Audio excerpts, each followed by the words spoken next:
Olha, eu vi o discurso do Carlos Lupen em apoio ao PT e é muito triste aquele discurso. É um discurso que, que é infantil, bobo, dentro de uma construção teórica, partidária. Se você pega a Carta de Lisboa, que é a carta base de fundação do PDT, que na verdade seria a refundação do PTB, mas houve uma divergência ali com um grupo opositor, liderados pela Ivete Vargas, se eu não me engano, era sobrinha neta do Getúlio Vargas. E aí ela acabou ficando com o PTB por conta do parentesco com Vargas. E Brizola, no exterior, e outros militantes, fundaram, em resposta a isso, o Partido Democrático Trabalhista. Foi uma resposta a isso. E ele é o único partido fundado no exterior. Tem uma base teórica, lógico, está vinculado com o que está acontecendo na Europa, as ideias socialistas, democráticas, que acontecem, não revolucionárias, mas que está acontecendo ali na Europa, né? Ele está em Portugal, então acaba sendo aquele movimento ali da Carta de Lisboa é influenciado e focado na ideia dos trabalhadores, consequentemente a massa. Teve figuras importantes aqui, eu destaco aqui o Darcy Ribeiro, sociólogo, que tem sua trajetória escrita vinculados a conhecer o povo brasileiro, assim como o Gilberto Freire. Tem o professor que foi ligado ao Partido dos Trabalhadores, depois rompe e ajuda a fundar o PSOL, que é o professor Chico de Oliveira. Também tem que é a ideia do Nitorrino e tal. Tem um compromisso de discutir o povo brasileiro, de entender esse povo brasileiro, que é complexo pra caramba. A gente está vendo um momento de complexidade da política. Ela deixa o campo teórico e parte para o campo da emoção, né? Do fanatismo desenfreado. As pessoas não têm. Isso dos dois lados, tanto da chamada esquerda quanto da direita. Mas a direita ela é histórica no Brasil. Né? Ela está desde o processo de colonização. Tá? A direita ela é conservadora. E ser conservador é ser contrário a qualquer tipo de ideologia, seja de esquerda ou direita.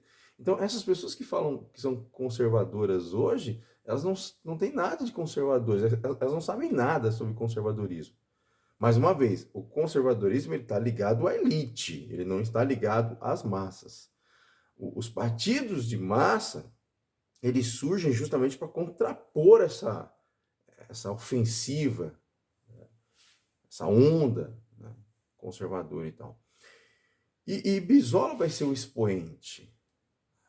Eu conheci Teresia Zerbini, foi uma militante ativista do feminismo aqui no Brasil, lutou muito para trazer esses membros, os que foram anistiados em 79 e tal, fez muita campanha aqui na década de 60, no período militar, pelos exilados, pelas mulheres. E eu conheci Teresia Zerbini, inclusive falou no microfone nosso. Em minha defesa, inclusive. Tive essa honra de conhecê-la.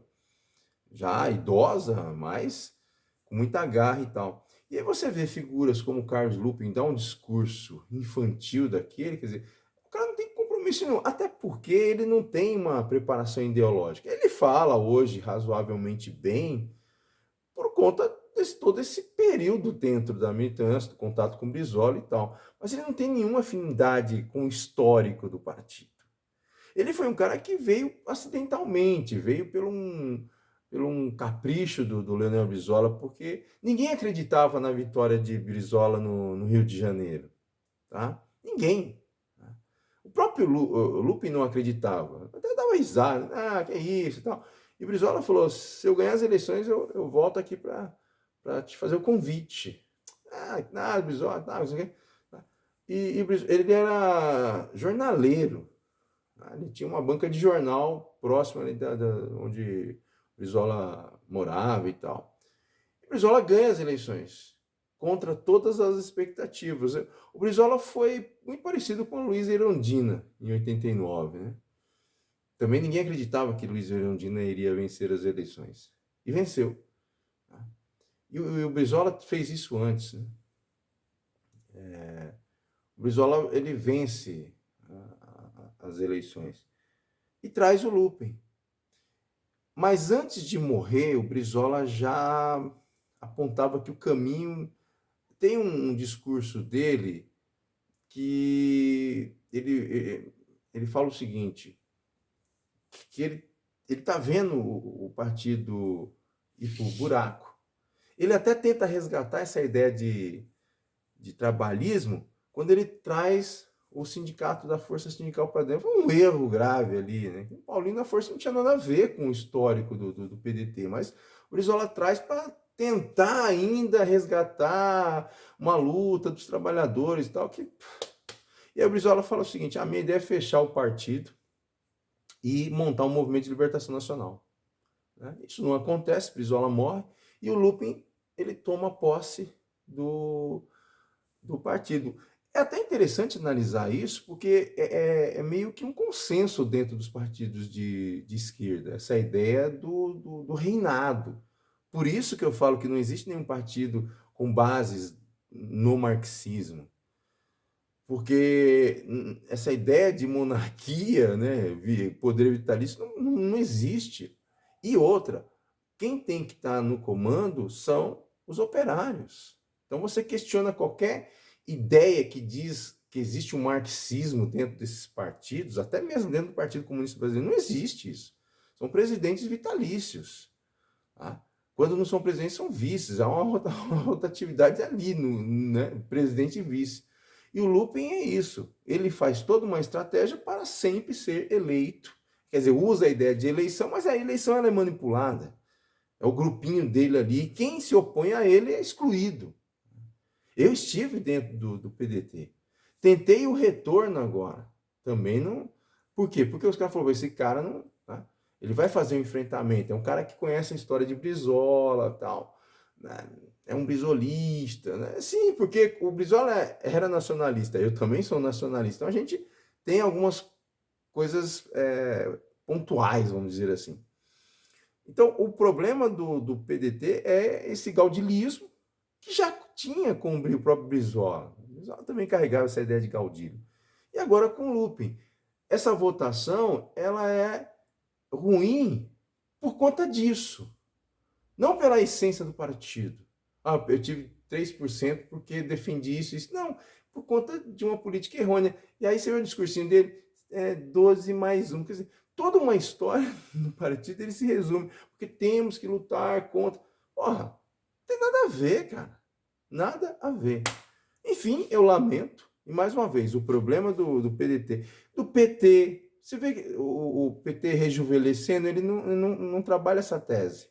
São sempre os gaudilhos. Por exemplo, o Suplicy, que é um cara legal, mas, pô, tá com 80 e tal lá, esse cara tinha que estar na base. Um partido que tem cunho marxista, ele volta para a base. Aliás, ele nunca deveria ter saído da base. Ele vai circulando. Por quê? Porque ele carrega uma experiência, então ele tem que voltar e passar essa experiência para os mais jovens, que não conheceram a história de luta do partido. E isso aconteceu com o PDT, com essa ideia do gaudilismo e o Carlos Lupen há 2 décadas. Isso é monarquia. Esses caras não têm nada a ver com o pensamento socialista.